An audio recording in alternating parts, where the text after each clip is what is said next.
Success Insight shares the stories of the people with passion and drive who make things happen in the world.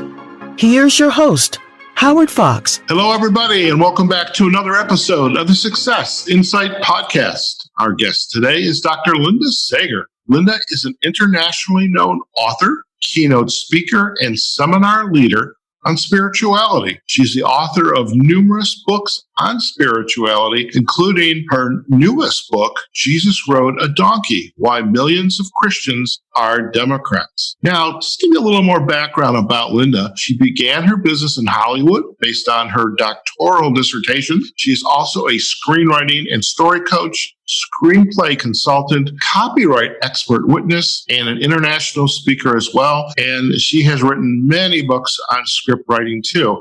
I think Linda has been busy. Linda, it is such a pleasure to have you on the Success Insight podcast. Oh, thank you, Howard. I'm very happy to be here. I was hoping you could at least share with our audience, just to give a little bit of backstory about your journey. I mean, because you have been busy and very successful. And so I think our listeners would like to learn a little bit more about your backstory.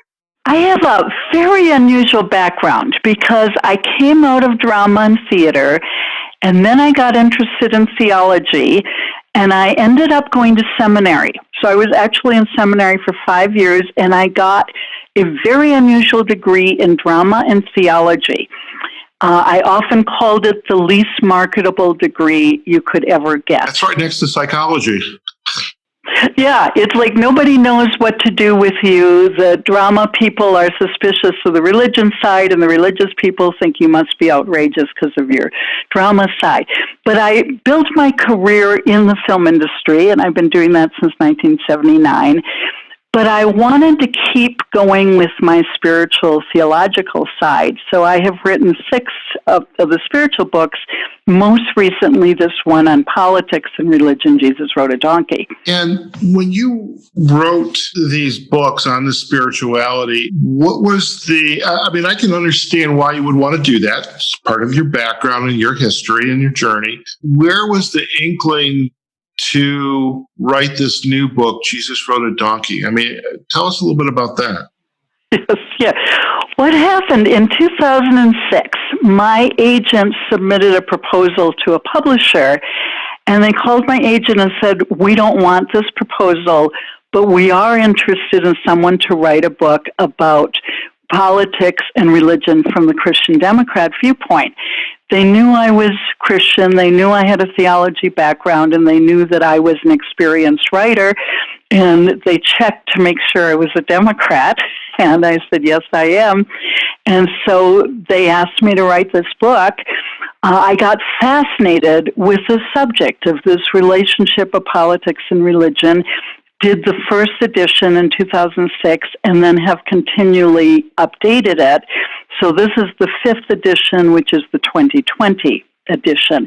And it just keeps getting sort of deeper and deeper and more expansive. There's a couple new chapters in this book. There's a lot of updated information.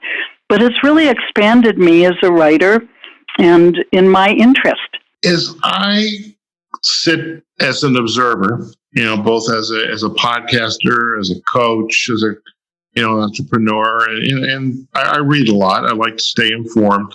I have this sense that as a society here in the U.S., and I cannot speak to anywhere out of the U.S., we have a definite desire to be thought of as spiritual or in some cases religious. And the teachings, whether it's the Judeo-Christian, Islam, Hinduism, it all speaks about peace and, doing right by your fellow man. But then I see us becoming more polarized. And how does a book like yours, Jesus Rode a Donkey, how does that help to close the gap of these polar opposites? Because we seem to be pushing ourselves away, but we need to come together if we're going to solve our problems. Well, some of it has to do with values. and how our values lead us to voting decisions and policy decisions. One of the things I found out when I was researching was that there's hundreds of verses in the Bible, both the Hebrew scriptures and the New Testament, about that a nation will be called to account for their decisions, not just individuals. And I think we tend to think we're supposed to be good as individuals, but somehow our voting decisions are not so much value-oriented. So one of the huge sweeps in the Bible is about caring for the poor and the needy. And that means in Christianity, it's often said the least of these, or Hebrew scriptures, there's a whole lot about poor and the needy, the widows and the orphans. They keep repeating this idea. We are asked to deal with policy that cares about the disadvantaged or the vulnerable or the outcast or the people that ordinarily we don't think about helping. That was one of the big research realizations for me in working on this book. A nation is called to account for that. And yet you kind of look at what is being presented to us today, and I'm trying not to put make a judgment that I can't back up. So you have to hold me accountable here. Yes. Linda. Yes, yeah, okay. Go ahead. Is in some cases I see us caring more about in our policies. We care about everything up until the point of the moment of birth. Oh, and after birth, you're on your own. Yes. It's a little bit like some people care more about the fetus than the living. And so you end up with a lot of voters, particularly on the Republican side. They are many times one-issue voters, which means I've talked to many Republicans that say, I can only vote Republican because Democrats are pro-choice. There's a couple interesting things I discovered about that abortion issue. The first thing is there are no verses in the Bible on abortion. So there's thousands about caring for the oppressed, but none about abortion. So when people bring that to the forefront and say, I put this above climate change, I put it above health, I put it above caring for the immigrant, there's something wrong there. It is out of balance. But here's another interesting statistic.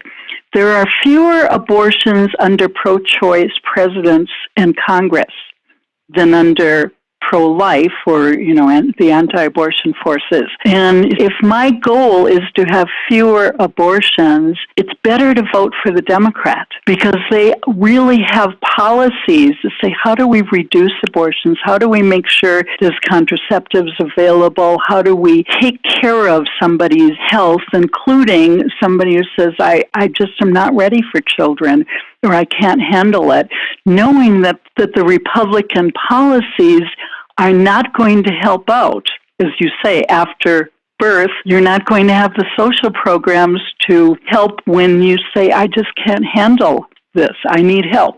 As you wrote the book, you focus on this one issue, but the title of your book is very telling. There's millions of Christians out there who, and by the way, there's probably lots of Jewish people, because I'm of the Jewish faith, who are voting Republican. I don't get it, but that's, again, I've got to be careful. I got to be careful here, Linda. But there's millions of Christians who are Democrats. Why? And it's my guess that we're not hearing from them. What's wrong? Right. Well, one of the things is that the Republican Christians, and particularly evangelical Christians, have really been much more outspoken about religion, many times about their beliefs and what you're supposed to sign up for. That is, you're supposed to believe this, this, and this. And as more recently, the Democrats have been more willing to stand up and just say, this is my faith and this is how it guides me. So most of the Democratic candidates, even before Joe Biden came to the forefront, were pretty clear about their denomination. So, for instance, Joe Biden is Catholic and Amy Klobuchar is United Church of Christ, etc. And so I think they've been a little more open about where they stand. But here's an interesting fact. Trump is not a member of any church, and Pence is not either. Now, Michael Pence is known, this Christian guy. I did a lot of research on that. I even hired a researcher. I said, how come the denomination of all the Democrat candidates come up when I Google it, and there's nothing that comes up from Mike Pence except he's an evangelical? And so I hired a researcher, and she even called their office. So there is this strange thing about if a Republican says they are Christian, as Trump does, they are not called to account for their behavior. And Trump does an awful lot of behavior that is absolutely, it's not only non-Christian, it's non-Jewish, it's non-everything. I mean, it has no values. And there's just not that value orientation that says there's a religion, there's a concern behind it. So when you started writing this book back in 2006, what was your goal for the book, and how has that evolved for you in this latest edition in 2020? Well, how has it evolved for you? Yeah, Howard, that's a great question because it really has evolved. Originally, I was trying to make my point about Christian Democrats, and the original subtitle was Why Republicans Don't Have a Corner on Christ. And so it was a more divisive book in many ways. And when I got the rights back so I could continue to do new editions, I changed the subtitle so that there was a more positive spin on it. Why are millions of Christians Democrats? And I began to think more about giving a voice to the Christian Democrat. Why do we vote the way we do? Why did we register as Democrats? Why do we follow that policy? So my goal is not so much that I am here to influence and convert Republicans. Now, I have converted Republicans. I know people have said to me, I read your book, I was a moderate Republican, and I just have moved over. And there are plenty of people who have been Republicans who are leaving the party now because of Trump. But my goal is more to articulate what is it that we really believe as Christian Democrats, and let me give a voice to that. In giving them the voice, what are the guidances that you would offer? Because we are at the end of May. So what do we have? 6 months left before, actually less than 6 months, 5 months before the election, which in my mind is probably too late. But what is the guidance that you're going to give to individuals who are still coming to terms of, I can't take another 4 years of this? Well, besides voting, one of the ideas that I have is that if you are religious, and in my case as a Christian, but let's say with yours as someone who's Jewish, go back to Scripture and you go back to the value system of your faith, and you say, where do I start with this? So let me take, for instance, immigration, because I added a chapter called Welcome the Stranger. There are hundreds of verses that say we are to treat the stranger as family, and that Jews are to remember you were strangers in a strange land. And Christians are to say we are to care about the least of these. And so if you start with that, you do not put children in cages. You recognize the people that have journeyed in order to escape death. Now, exactly what the policy is that you end up with might be any number of policies, but you start with Welcome the Stranger. And I think that's true in many areas. LGBTQ rights. You say you start that this is a child of God. You start with recognizing you embrace the other, you bring the other, you enter into the same fold. You recognize that other person is equal and loved by God. And so there has to be a sense of respect, a sense of equality, a sense of care and compassion. As you have these conversations, where are the opportunities that you have to help start the conversation for the folks that perhaps need it the most? Is it in the congregation, the community center? Is it walking down the street, knocking on doors? We don't do that anymore. Making phone calls. How are you? how does this message get communicated? I mean, social media is just, between Twitter and Facebook, that's a problem we have to address eventually. But how do you propose this activism takes place? Because it needs to. Well, sort of where I've come to is that we all have a different part to play. And so I'm not out there running for Congress or giving, those kind of speeches. And so I see the book as saying, let's just look at all these issues. That's my part to play, is put the book out. And I certainly do have some place, say I used to be the precinct chair for my area in Colorado, which is in the mountains west of Colorado Springs. And so I have been involved with the Democrats and I have given speeches, etc. But it is interesting about finding that place where you have a voice, where you can work together. And I had decided, as I was writing this edition, that I'm not here to try to convince Republicans. I'd love it if Republicans bought the book, and I know that some do. But I'm really here more for Democrats and to give them a voice. I think that is fantastic because you have to stand up and say, this is wrong. This is who I am.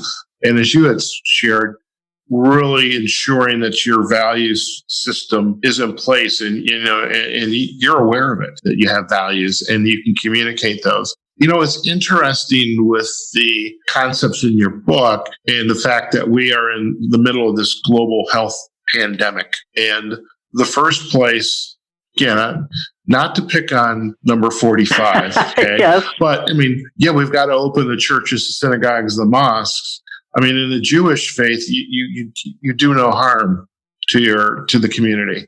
So you keep the synagogues, the temples closed. But do you need a church to demonstrate that you are a Christian or a Jew or a Muslim? Right, you don't. God is not just limited to the walls of a church. The concern I have about this church reopening is that it has become politicized and it is not being careful. One of the things we do as religious people is that we have compassion, we care. The minister is supposed to be the shepherd of the flock or the rabbi or the priest and say, I take care of my people and I don't put them into danger. I love that thing about do no harm. And you think about that a church can be an incubator of death. It shouldn't be. We shouldn't have to go to church and be concerned.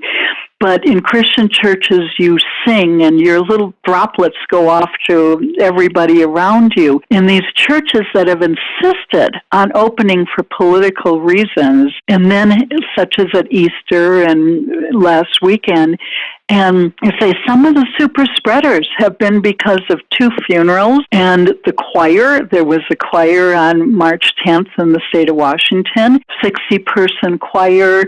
87% of that choir got infected. 2 people died, 3 were hospitalized. And say that's not good thinking, that we are here to protect. Now, what I find interesting, a lot of the progressive churches are not opening yet. They're being very, very careful, and it's more of the conservative, and you say the Republicans, who are protesting because they want to do what they want to do.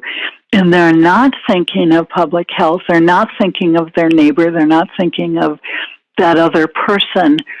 Or, Trump doesn't care who he throws his droplets to. We're supposed to be caring about each other. We are our brother's keeper. It's interesting. And I was reading an article and listening to the interview at the same time. It was an NPR segment. The reporter was interviewing the mayor of a little town down in the Ozarks. I guess that's Arkansas, where they have all the people out in the water. And you have and you have the state who basically is issuing guidance. And then you have the mayor in the interview basically saying, well, I'm waiting for the public health people to tell me what I need to do. And I'm thinking, you're the mayor. You are responsible for your community. You have to inform and work with the local public health to enforce the state policy. And I think, looking into on the church side of this equation, there is, you have you said that the clergy are the shepherds. they are the spiritual leader and supposed to, again, reaffirm the values. And that's what I love about most of the, as you said, the progressive churches. If they have found ways to continue to share their message. You and I are on a Zoom meeting right now, or you're on the phone, I'm on the internet, and they've been very successful. It's not ideal, but it's successful. Progressives tend to be more concerned with social justice issues, and that was one of the reasons I switched many, many years ago from Republican to Democrat, that they care about racism, they care about sexism, they care about ageism, they care about equal rights for people. They're more apt to care about the poor and the worker and the middle class. And when I've compared the platforms of Republicans and Democrats, a lot of what Republicans talk about is prosperity, business, corporations, making sure the wealthy do well. I mean, the tax cuts really benefited the wealthy more than the others. The bills that the Democrats are putting forth right now are more about how do we take care of small businesses, how do we take care of workers. And there is an empathy and a compassion for what that is like when you don't have very much money. You can't pay your rent. You're trying to figure out what to do about food. You have to go to a food bank and the lines are 3 hours long. I mean, just that concern and empathy, which I see very, very much in Joe Biden. It's interesting. I switched to Joe Biden. I was undecided. I went to the Iowa caucus and I heard him speak, and I realized I came out of that room a better person than when I went in. His amount of kindness and empathy really pulled me into him. We're not without our hiccups. Correct. For the sake of a better word, but that humility, that empathy, that compassion, that caring is, he has a track record of it. The individual in the White House today, I think, is a total lack of it. I think I might be losing some listeners on my podcast, but hey, what the heck? Okay. But I love the fact that with this book that we need to help encourage, remind people of what the core values are. So, within Jesus Rode a Donkey, it's the Christians who are Democrats, remind them of the core values, give confidence and courage to speak up and say what your values are. If people don't know the values, then they're not going to be able to be willing to be led by you. So you have to have that. Right. I found it fascinating about the couple thousand verses about mercy and justice that keeps being repeated over and over again, and say, yes, how do we show mercy for other people? How do we use our public policy to make a difference, to make really a better world, not a more divided world, not us against them, but really a better world that cares about peace, that cares about climate, that cares about all the things that God gave us as gifts that we can protect and care for. Most definitely. So I'm curious, Linda, now that this book is coming out, 5th edition, what is next for you? Are you going to be in the moment promoting the book, speaking about it, or do you have a grander vision that's going to build upon this work? Yeah, I'm really focusing on the book, and I'm actually focusing on book being an author now. In fact, I have officially retired today from having worked in the film industry for 41 years. And I just finished my last project about 2 hours ago. Wow. So I really want to change my attention to books, and really more books on spirituality, as well as working with this book for the next few months, and hoping it will make a difference in the election and raise some consciousnness.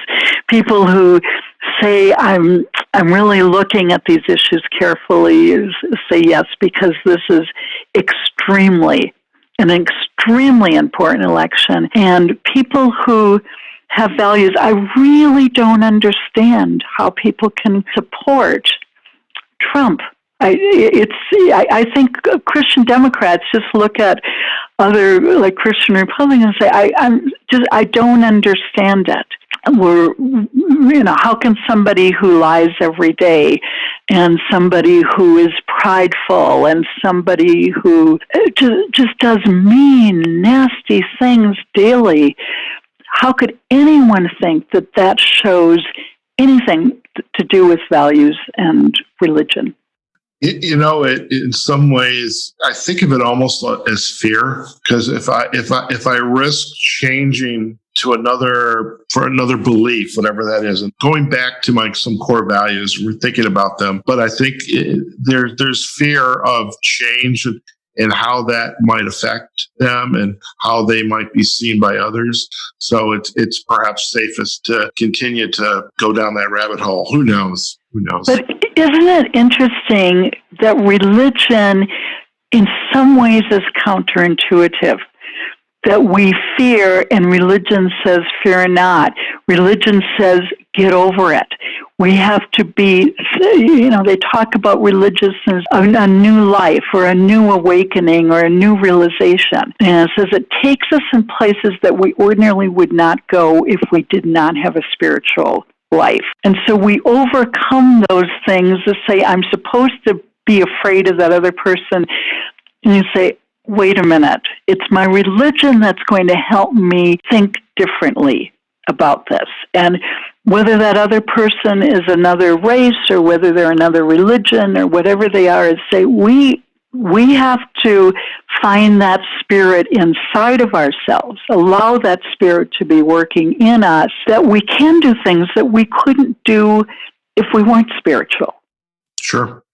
Those T-shirts that have all of the symbols of the religions, Judaism, the cross, and it's I think it spells out coexist. Yes. And I'm always reminded of that. We should all be we learn to coexist with each other. Yeah, and to be accepting and to get over those places where we say, I got a hump over this. One of the things I found as I was working on this book, and even a couple years ago for 2016, what I began to be more aware of is I think we all have stopping places. That, when I was in my 20s, I had grown up in a town that was all white, and I started meeting African Americans, and I just wasn't sure if I knew how to talk to them. And thankfully, I was in classes and I had teachers and I dealt with my racism. I'm not saying I totally dealt with it. I think we're still in process. But I said, I gotta find a way through this. I don't want to be like this. I don't want to have these stopping places. And then when I started meeting people who were gay, I said, how do I talk to them? And it was like you literally have to come up to that stopping place and say, my religion tells me to get past this.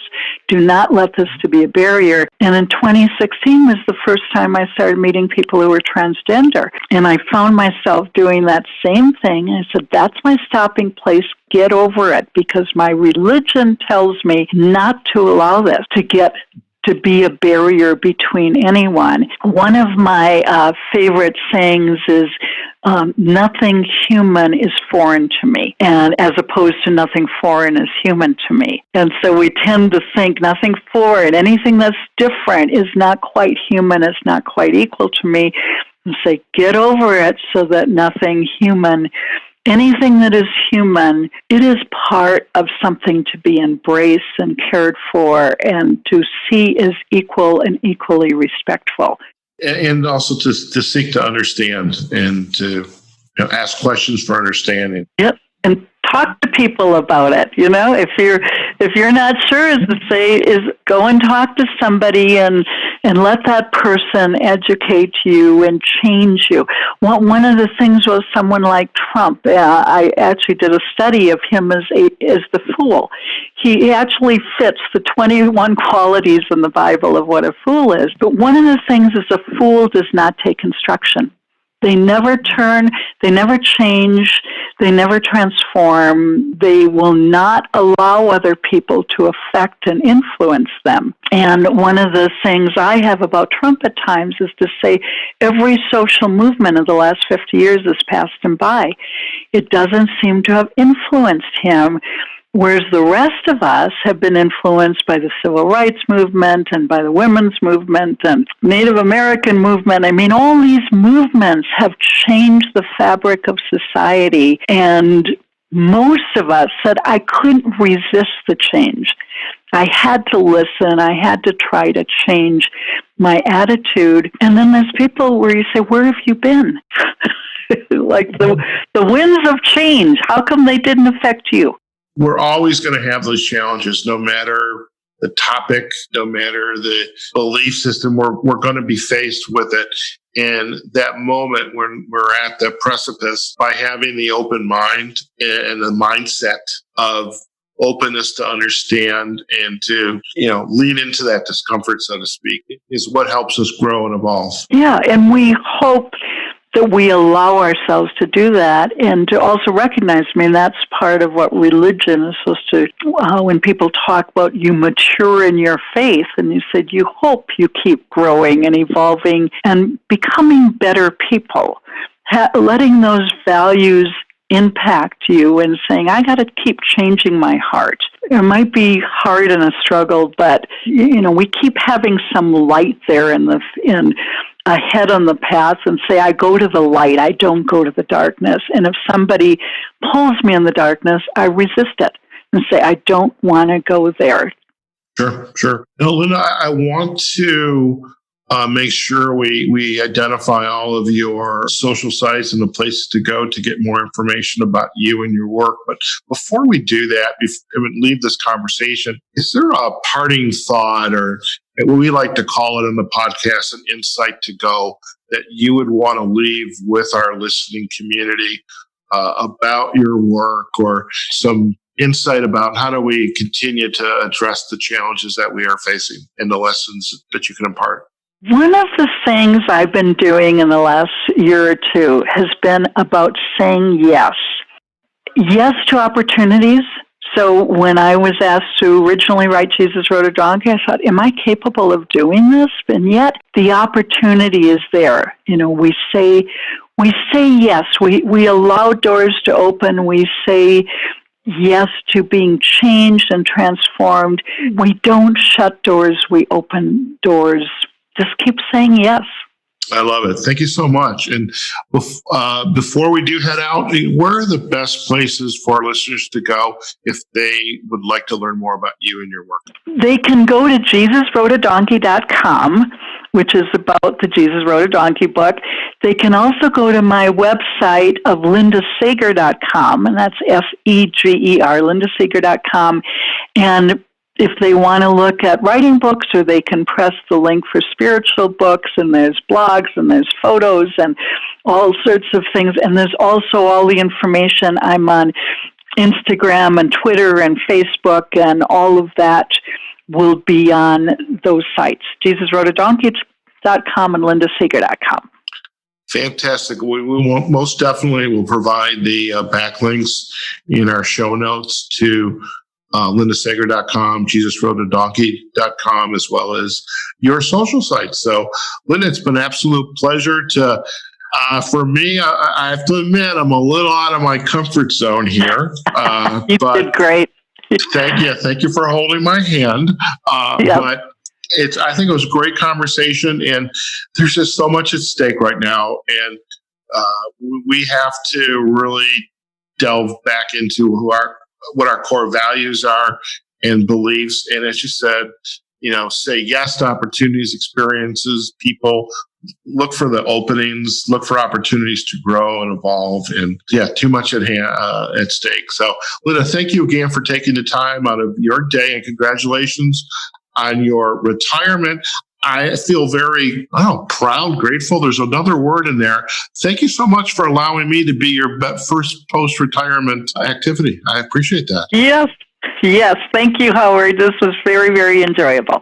Fantastic. All right, folks, we have just been chatting with the newly retired Dr. Linda Seger. Linda is an internationally known author, keynote speaker, seminar leader on spirituality, and the author of numerous books on spirituality, including her newest edition of Jesus Rode a Donkey, Why Millions of Christians Are Democrats. And we truly appreciate kind of the depth of the conversation that we've gotten into today. And so, it's in this day and age, there's too many important decisions that we as citizens of this country have. We're going to have a country where all boats rise as the tide comes in. So folks that know me know that's one of my favorite sayings.